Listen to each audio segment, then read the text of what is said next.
Здравствуйте, дорогие ребята! Я приветствую вас на уроке русского языка. Сегодня на уроке мы сделаем еще один шаг к познанию секретов русского языка. А помогут нам в этом загадки, игры, интересные упражнения и, конечно же, ваши знания. Начнем урок загадки. Тройка, тройка прилетела, скакуны в той тройке белые, а в санях сидит царица, белокоса, белолица, как махнула рукавом, все покрылось серебром. Это, конечно же, зима. А какие ассоциации у вас возникают со словом «зима»? Их может быть множество, а самые главные из них – это снег и снеговик. Все дети зимой любят лепить снеговиков. И сегодня на урок к нам пришел снеговик. Снеговик очень вежливый и воспитанный, знает волшебные слова.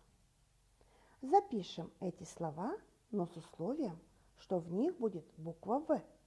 Слова приветствия. Привет, здравствуйте, до свидания. Прочитайте пословицу. Как вы понимаете ее смысл? Запишите ее. Вежливость открывает все двери. Снеговик пришел к нам не с пустыми руками. Он принес нам слова. Давайте прочитаем слова, которые принес с собой снеговик. Снег, мороз, снежинки, коньки, сосульки, варежки, санки, метель, солнце, оттепель. Что объединяет все эти слова? Слова объединены темой «зима», и все они относятся к части речи существительное.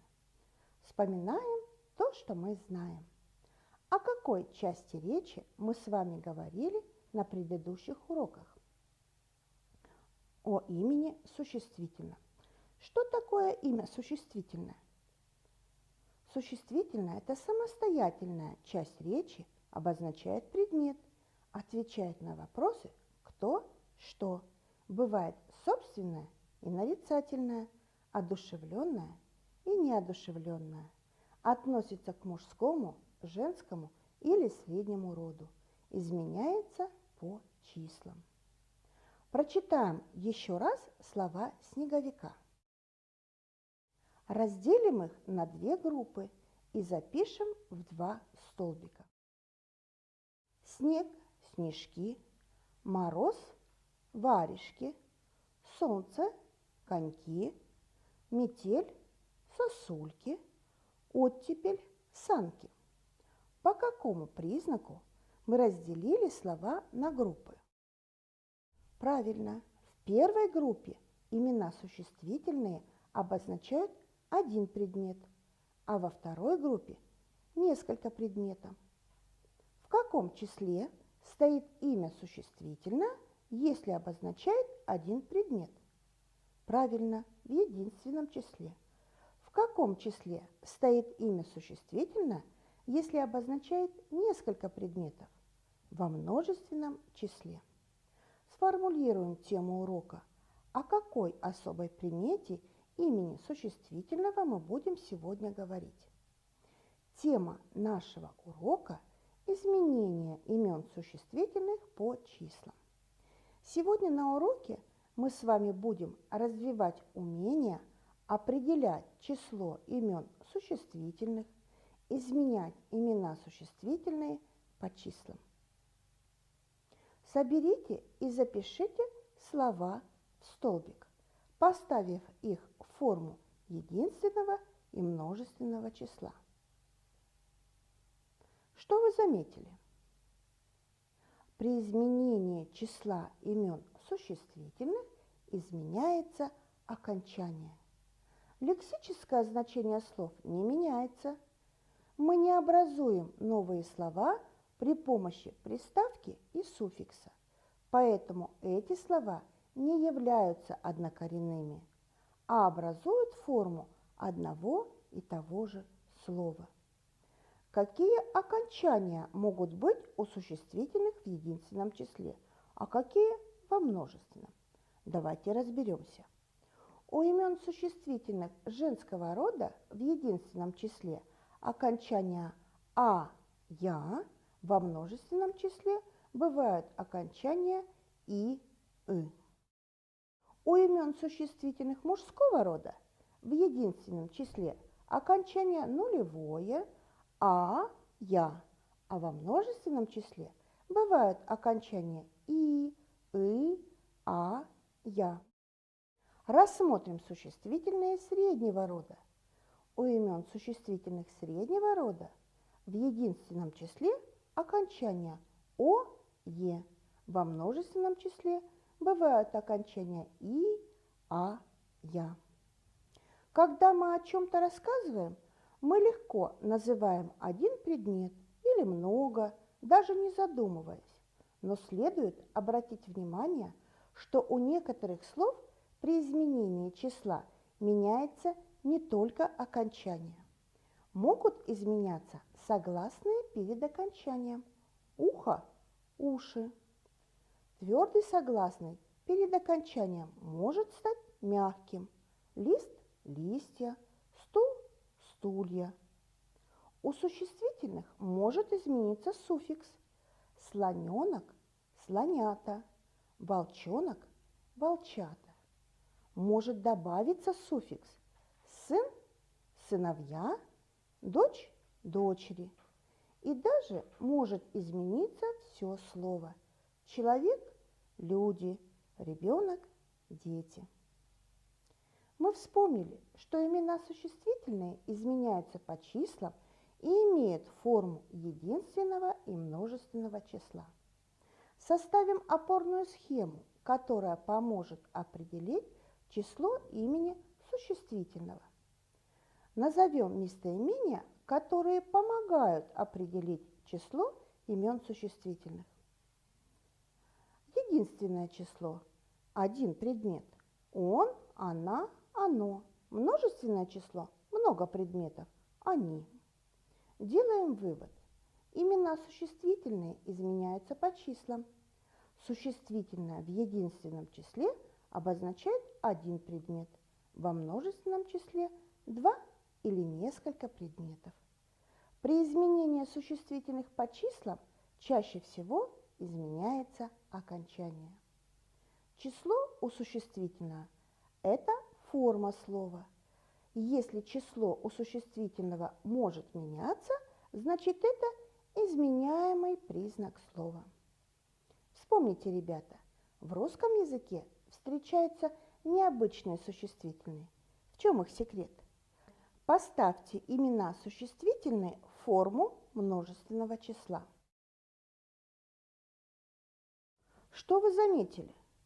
У данных существительных нет формы множественного числа. Эти существительные употребляются только в форме единственного числа. Поставьте имена существительные в форму единственного числа. Что вы заметили? Правильно, у данных существительных нет формы единственного числа. Эти существительные употребляются только в форме множественного числа. Делаем вывод. Число – непостоянный признак существительного. Есть имена существительные, которые употребляются только в единственном или только во множественном числе. Это заимствованные имена существительные. Об этом надо помнить. А вот это интересно. В древнерусском языке было 3 формы числа. Существовала еще особая форма двойственного числа, которая употреблялась для обозначения двух предметов. Например, стол – единственное число, стола – двойственное число, что обозначало 2 стола или столы. Множественное число, когда формы двойственного числа стали исчезать из языка, дольше всего они сохранялись у слов, называющих парные предметы – глаза, бока, рога, рукава, берега. Сейчас эту роль выполняет множественное число. От теории перейдем к практике. Составьте словосочетание, изменяя число существительных.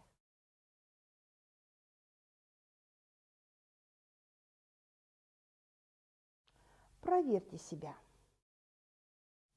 Я думаю, вы легко справились с этим заданием. Как вы думаете, для чего нам нужно изменять имена существительные по числам? Правильно, для связи слов в предложении и словосочетании. Найдите ошибки в предложениях и исправьте их. Не забывайте о том, что глаголы и имена прилагательные согласуются в числе с именем существительным.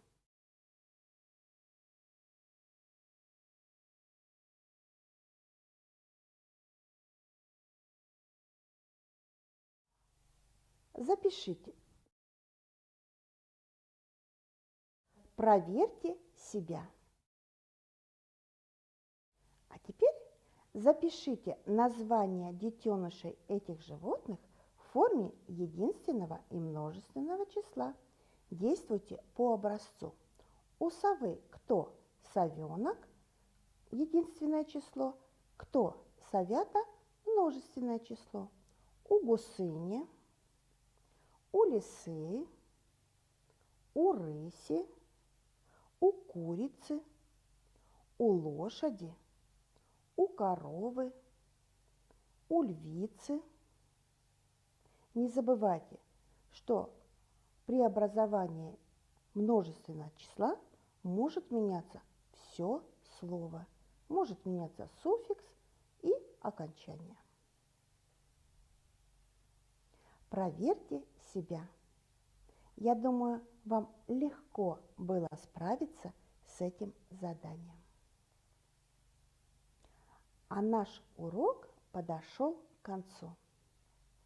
Сегодня на уроке мы сделали еще один шаг к познанию секретов русского языка. Вы, ребята, молодцы, хорошо поработали на уроке.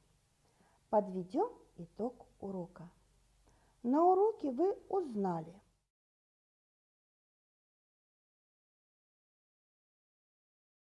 научились и теперь можете. Закончите фразу.